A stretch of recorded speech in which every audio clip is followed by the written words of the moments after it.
हैदराबाद के पुराने शहर में फत्तरगट्टी में वाक़े अलाउद्दीन वफ़ है। अलाउद्दीन वफ़ के 650 मलगियाँ वाक़े है।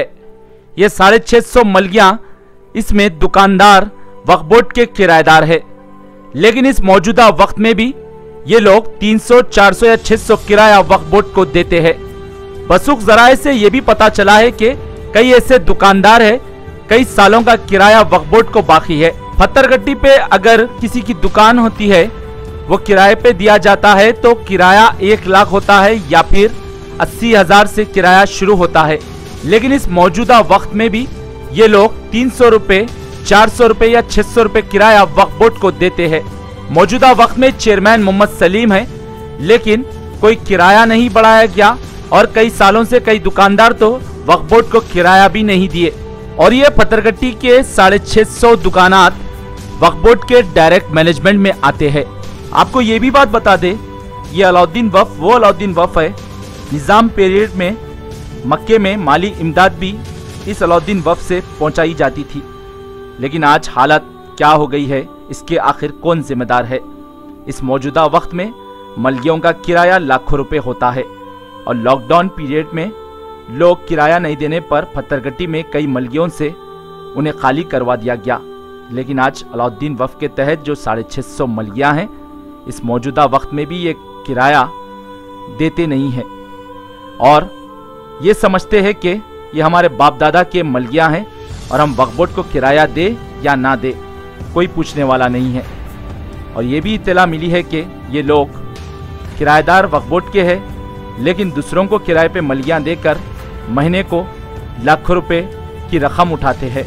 और ये अलाउद्दीन वफ़ के 650 मलगियों में ज़्यादातर दुकानों में कपड़े का कारोबार होता है और लिबासों की कीमत 1.25 लाख या फिर 1.5 लाख या फिर 50,000 से शुरू होती है।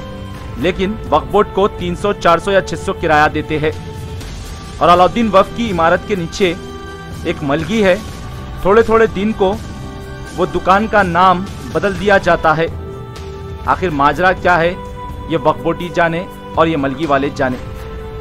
लेकिन अफसोस की बात यह भी है कि वक्फ बोर्ड को किराया इतना कम और लिबासों की कीमत आसमान पर। भारत की तरक्की न्यूज़ ने वक्फ बोर्ड के कई जायदादें और उसके अलावा हज हाउस के बाजुक 7 मंजिला इमारत का भी एक्सक्लूसिव वीडियो बताया। अभी तक पानी तक साफ नहीं किया गया और चेयरमैन 2 कदम पर दौरा तक नहीं किए, तो वक्फ बोर्ड के जायदाद क्या बचाएंगे। बड़े अफसोस की बात है। और आज इनका टर्म खत्म होने आ रहा है। बयानबाजियों में पूरे 5 साल गुजार दिए। वाजरे के तेलुगुदेशम हुकूमत के दौर में भी मोहम्मद सलीम ही चेयरमैन थे और अभी भी मौजूदा वक्त में मोहम्मद सलीम ही चेयरमैन है और इनका टर्म फरवरी में ख़त्म हो रहा है। खामोश तमाशाई बने हैं।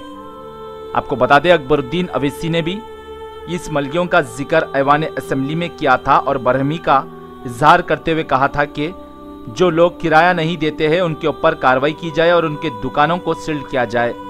लेकिन वक्फ बोर्ड के चेयरमैन 5 साल के वक्त में अभी तक एक दौरा भी नहीं किए, ना वक्फ बोर्ड का अमला वहां जाकर किराया पूछता है। ये हालत हो गई है। आज तेलंगाना का मुसलमान मोहम्मद सलीम से सवाल कर रहा है कि तुम किस हक से चेयरमैनशिप की कुर्सी पे बैठते हैं और तुम किस हक से झूठा बयान, मैं तेलंगाना के वक्फ बोर्ड चेयरमैन हूं और वक्फ बोर्ड का पानी नहीं पीने का बयान देते हैं। तुम्हारे ही वक्त में करोड़ों रुपए के वक्फ अराजियात का तहफ़्फ़ुज़ नहीं हुआ और आज करोड़ों रुपए के वक्फ अराजियात पर लूट मार हो रही है। ना किराया वसूल किया जा रहा है, ना वक्फ बोर्ड के जमीनों को बचाया जा रहा है। अब यहाँ सवाल इस बात का पैदा होता है कि मोहम्मद सलीम का MLC टर्म खत्म हो गया। MLC के तहत ही इन्हें चेयरमैन बनाया गया था। भारत के वफ़ एक्ट के मुताबिक MLC के तहत चेयरमैन बनाया जाता है, तो MLC खत्म तो चेयरमैन खत्म। लेकिन CM KCR ने अभी तक इनको कुर्सी से क्यों बेदखल नहीं किया, जबकि मोहम्मद सलीम के पास काबिलियत नहीं, वक्फ अराजियात का दर्द नहीं, मोहम्मद सलीम के पास वक्फ बोर्ड के जायदादों को तहफ़्फ़ुज़ करने का दम नहीं, वक्फ अराजियात के जायदादों का किराया वसूल करने का दम नहीं। फिर किस बुनियाद पर CM KCR ने अभी तक मोहम्मद सलीम को बिठा के रखा है। और मोहम्मद सलीम का वक्फ बोर्ड चेयरमैनशिप का टर्म भी 2022 फरवरी में खत्म हो रहा है। सलीम ने तो बहुत सारे सपने सजाए थे और आज सलीम का सपना सपना ही रह गया है। सलीम का सपना अब कब साकार होता है ये देखना होगा, क्योंकि सीएम केसीआर ने उनके सामने ही कई एमएलसी सीट्स दूसरों को दे दी, लेकिन इनको नजरअंदाज कर दिया। और दूसरी तरफ वक्फ बोर्ड के अमले की क्वालिफिकेशनों को ऐवान असेंबली में कायदे मजलिस अकबरुद्दीन अवैसी ने भी बताया और भारत की तरक्की ने भी बताया। उसके बावजूद भी वही अमला मौजूद है और दरगाहों के गल्लों के पैसे से वक्फ बोर्ड चल रहा है। जिस दिन दरगाहों का पैसा बंद, उस दिन वक्फ बोर्ड को ताला पड़ जाएगा। इसका जिक्र भी अकबरुद्दीन अवैसी ने ऐवान असेंबली में किया था।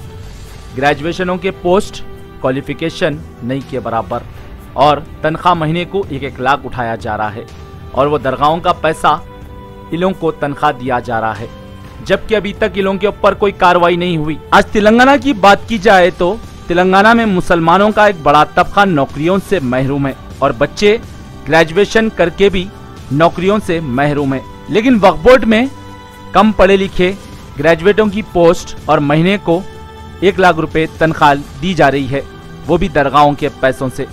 इसके आखिर कौन जिम्मेदार है? अभी तक इस अमले के ऊपर क्यों इंक्वायरी नहीं की गई और इन्हें क्यों बेदखल नहीं किया गया, ये भी सवाल उठ रहे हैं।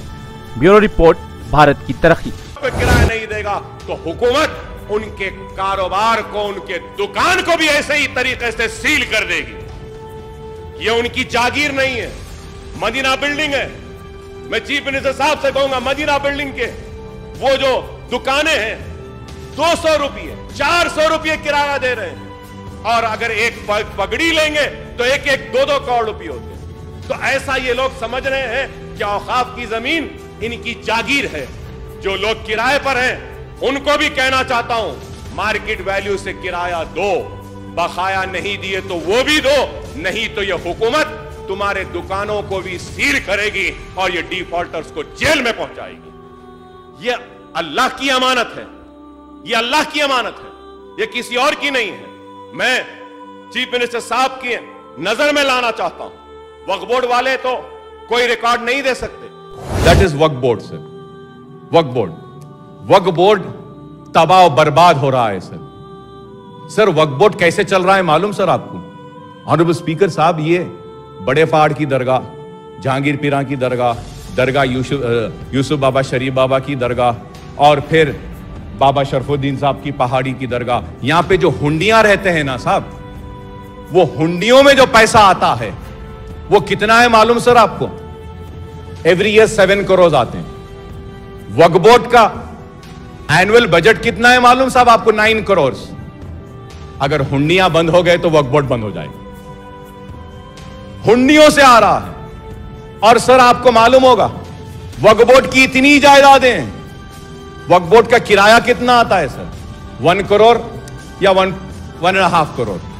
सर 25 बरस 50 बरस से किराया बढ़ा नहीं, किराया लाए नहीं, किराए के लिए कुछ नहीं करे। क्या कर रहा है बोर्ड?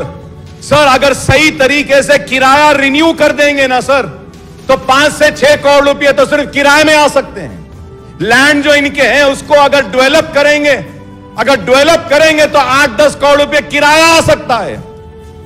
लेकिन ये लोग करना नहीं चाहते। कितने लैंड है सर वक्फ बोर्ड के? लाइन ऑफ लैंड है सर, लेकिन क्या कर रहे हैं सर? कुछ नहीं करते।